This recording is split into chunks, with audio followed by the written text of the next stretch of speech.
ഇനിയൊരു ദുഃഖവാർത്തയിലേക്കാണ്. സിക്കിമിൽ ടണൽ ദുരന്തത്തിൽ മരിച്ച അനീഷ് മോഹന്റെ മൃതദേഹം കൊച്ചി വിമാനത്താവളത്തിൽ എത്തിച്ചിരിക്കുകയാണ്. തത്സമയത്തിലേക്ക്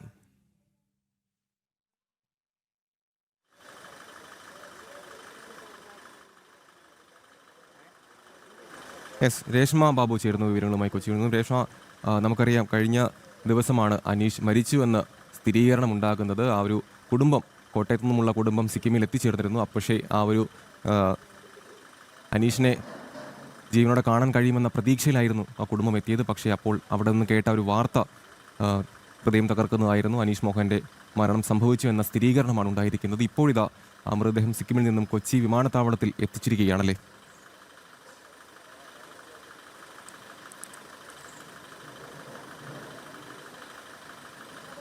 സ്റ്റേറ്റുള്ള ദൃശ്യങ്ങളാണ് കണ്ടുകൊണ്ടിരിക്കുന്നത്. പാമ്പാടി പഞ്ചായത്ത് അധികൃതരും നോർക്കയുടെ ഉദ്യോഗസ്ഥരും ചേർന്നാണ് മൃതശരീരം ഏറ്റുവാങ്ങിയത്. ഇന്ന് ഉച്ചയ്ക്ക് 2 മണിക്ക് വീട്ടുവളപ്പിലാണ് സംസ്കാര ചടങ്ങുകൾ നിശ്ചയിച്ചിട്ടുള്ളത്. എയർപോർട്ടിൽ നിന്ന് കോട്ടയം പാമ്പാടിയിലേക്ക് അനീഷ് മോഹന്റെ സ്വന്തം എന്തായാലും സിക്കിമിലെ ടണൽ ദുരന്തത്തിൽ മരിച്ച മലയാളി അനീഷ് മോഹന്റെ മൃതദേഹം എല്ലാ നടപടിക്രമങ്ങൾക്ക് ശേഷവും കൊച്ചി വിമാനത്താവളത്തിൽ എത്തിച്ചിരിക്കുകയാണ്. അല്പസമയത്തിനകം തന്നെ മൃതദേഹം കോട്ടയം പാമ്പാടിയിലേക്ക് കൊണ്ടുപോകും. വീട്ടുവളപ്പിൽ ഉച്ചയോടെയാകും സംസ്കാരം. എന്തായാലും ഹൃദയവേദനയോടെയാണ് മലയാളികൾ ആ വാർത്ത അറിഞ്ഞത്. അനീഷിനെ ജീവനോടെ ലഭിക്കണമെന്ന് നമ്മളെല്ലാം പ്രാർത്ഥിച്ചിരുന്നു. പക്ഷേ നിർഭാഗ്യവശാൽ അദ്ദേഹത്തിന്റെ ജീവനറ്റ ശരീരമാണ് ഇപ്പോൾ എത്തിച്ചിരിക്കുന്നത്. National hydro electrical power corporation Sikkim unit മാനേജറായ അനീഷ് അടക്കം 25 പേരായിരുന്നു ദുരന്തത്തിൽ മരിച്ചത്. രേഷ്മയുണ്ടെന്നാണ് മനസ്സിലാക്കുന്നത്. രേഷ്മി, ഇനി എന്താകും നടപടിക്രമങ്ങൾ? എങ്ങനെയാണ് കുടുംബത്തിന്റെ പ്രതികരണം? എപ്പോഴാകും സംസ്കാര ചടങ്ങുകൾ? രേഷ്മ.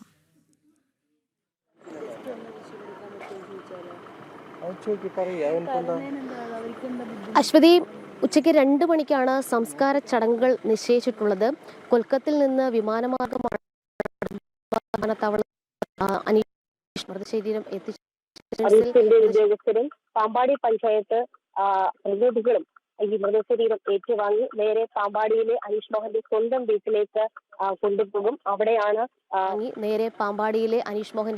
വീട്ടിലേക്ക് കൊണ്ടുപോകും. അവിടെയാണ് ആളുകൾക്ക് പൊതുദർശനം ഉൾപ്പെടെയുള്ള കാര്യങ്ങൾ നിശ്ചയിച്ചിട്ടുള്ളത്. അതിനുശേഷം 2 മണിയോട് കൂടി വീട്ടുവളപ്പിൽ സംസ്കാര ചടങ്ങുകളും നടക്കുകയും ചെയ്യും. 4 ദിവസങ്ങൾക്ക് ശേഷം, ഈ ദുരന്തം ഉണ്ടായി 4 ദിവസങ്ങൾക്ക് ശേഷമാണ് അനീഷ് മോഹന്റെ മൃതശരീരം കിട്ടുന്നത്. അതുവരെ ഒരു പ്രതീക്ഷ കുടുംബത്തിനും നാട്ടുകാർക്കും മലയാളികൾക്കും എല്ലാവർക്കും ഉണ്ടായിരുന്നു. പക്ഷേ ആ പ്രതീക്ഷ അസ്തമിച്ചത് 4 ദിവസം മുൻപാണ്.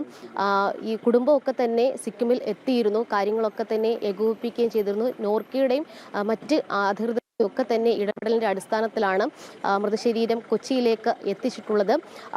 അനീഷ് മോഹന്റെ ഒരു കരിയർ വളർച്ച വലിയൊരു ചർച്ചയായിട്ടുള്ള കാര്യങ്ങൾ തന്നെയാണ്. കാരണം അനീഷ് മോഹൻ എന്ന് പറയുന്ന ഒരു യൂട്യൂബർ കൂടിയാണ്. സയന്റിഫിക് മലയാളി എന്നുള്ള പേരിൽ ഒരു യൂട്യൂബ് ചാനൽ അദ്ദേഹത്തിനുണ്ട്. സയൻസ് ഉൾപ്പെടെയുള്ള വിഷയങ്ങൾ, ശാസ്ത്ര സംബന്ധമായിട്ടുള്ള വിഷയങ്ങൾ കൈകാര്യം ചെയ്യുന്ന വളരെ അർത്ഥവത്തായിട്ടുള്ള എല്ലാ വിദ്യാർത്ഥികൾക്കൊക്കെ തന്നെ പ്രയോജനകരമാകുന്ന ഒരു യൂട്യൂബ് ചാനലും അദ്ദേഹത്തിന്റെ പേരിലുണ്ടായിരുന്നു. അദ്ദേഹം അത്രത്തോളം സമൂഹത്തിൽ അല്ലെങ്കിൽ ഒരു വിദ്യാഭ്യാസ മേഖലയിലൊക്കെ തന്നെ കൃത്യമായിട്ട് പ്രവർത്തിക്കുകയും ചെയ്യുന്ന ഒരു വ്യക്തിയായിരുന്നു.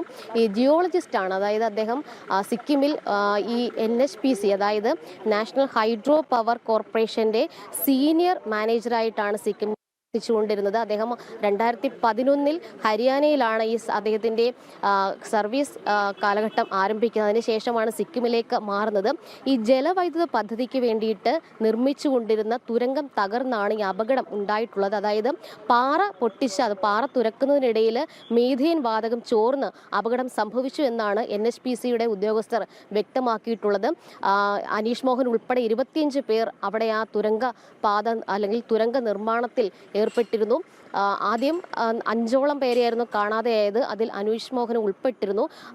ആ ഒരു പ്രതീക്ഷ, അതായത് കണ്ടെത്താൻ സാധിക്കുമെന്നൊരു പ്രതീക്ഷ എല്ലാവർക്കും ഉണ്ടായിരുന്നു. അതിനിടയിലാണ് വ്യാഴാഴ്ച രാത്രിയോടുകൂടി മൃതശരീരം കണ്ടെത്തുന്നത്. എംബാം ചെയ്ത മൃതശരീരം നേരെ കൊൽക്കത്ത വിമാനത്താവളത്തിൽ നിന്ന് എയർ ഇന്ത്യയുടെ ഫ്ലൈറ്റിൽ ഇവിടേക്ക് കൊച്ചിയിൽ എത്തിക്കുകയായിരുന്നു. നിലവിൽ ആംബുലൻസിൽ പാമ്പാടിയിലേക്ക്, അനീഷ് മോഹന്റെ സ്വന്തം നാടായിട്ടുള്ള പാമ്പാടിയിലേക്ക് കൊണ്ടുപോവുകയാണ്. പാമ്പാടി പഞ്ചായത്ത് അധികൃതരും അതോടൊപ്പം തന്നെ നോർക്ക റൂട്ട്സിന്റെ ഉദ്യോഗസ്ഥരും ചേർന്നാണ്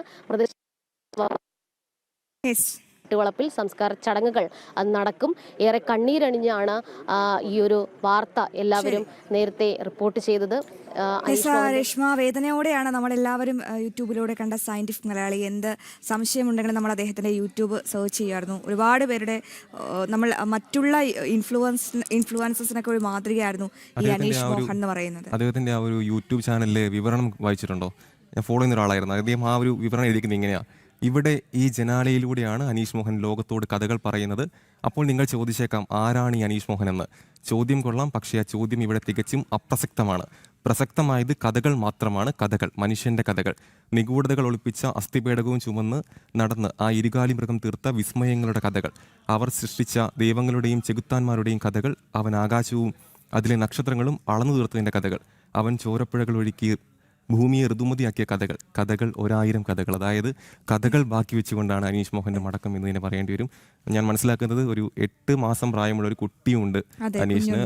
28 കെട്ടിന് 8 മാസം മുന്നെയാണ് അദ്ദേഹം നാട്ടിൽ എത്തിയത്. ഈ ഓണത്തിന് വരാനിരിക്കെയാണ് അദ്ദേഹത്തിന്റെ മരണം വലിയ സംഭവിച്ചത്. ദുരന്തം. എന്തായാലും ഒരുപാട് ഇൻഫ്ലുവൻസേഴ്സിന്റെ മാതൃക കൂടിയാണ്. കാരണം വളരെ ഇൻഫോർമേറ്റീവ് ആയുള്ള കോണ്ടന്റ് കൊണ്ട് നമ്മളെപ്പോഴും വിസ്മയിപ്പിച്ച ഒരു യൂട്യൂബർ കൂടിയാണ് അനീഷ് മോഹൻ എന്ന് പറഞ്ഞത്. അമല് വായിച്ച വരികൾ ഇത്ര ഹൃദ്യമായ വരികളാണ്. അദ്ദേഹം കാലേ കൂട്ടി തൻ്റെ കാര്യങ്ങൾ പ്രവചിച്ചതുപോലെ മനോഹരമായ ഡിസ്ക്രിപ്ഷൻ അല്ലെങ്കിൽ വിവരണമാണ്. എന്തായാലും ഈ ഇദ്ദേഹത്തിൻ്റെ മൃതദേഹം അവിടെ തന്നെ സംസ്കരിക്കാനുള്ള തീരുമാനമൊക്കെ ഉണ്ടായിരുന്നു. ഈ സിക്കിം അധികൃതർ വലിയ രീതിയിൽ ഈ അദ്ദേഹത്തിൻ്റെ മറ്റ് നടപടികളൊക്കെ വൈകിപ്പിച്ചു എന്നുള്ളൊരു ആക്ഷേപവും ഈ ഘട്ടത്തിലൊക്കെ ഉയരുന്നുണ്ട്. എന്തായാലും ആ അനിശ്ചിതത്വമൊക്കെ നീങ്ങി അദ്ദേഹം ജന്മനാട്ടിൽ തന്നെ എത്തുകയാണെന്നുള്ളൊരു പ്രത്യാശാജനകമായ വിവരം കൂടി നമുക്ക് പങ്കുവയ്ക്കാം.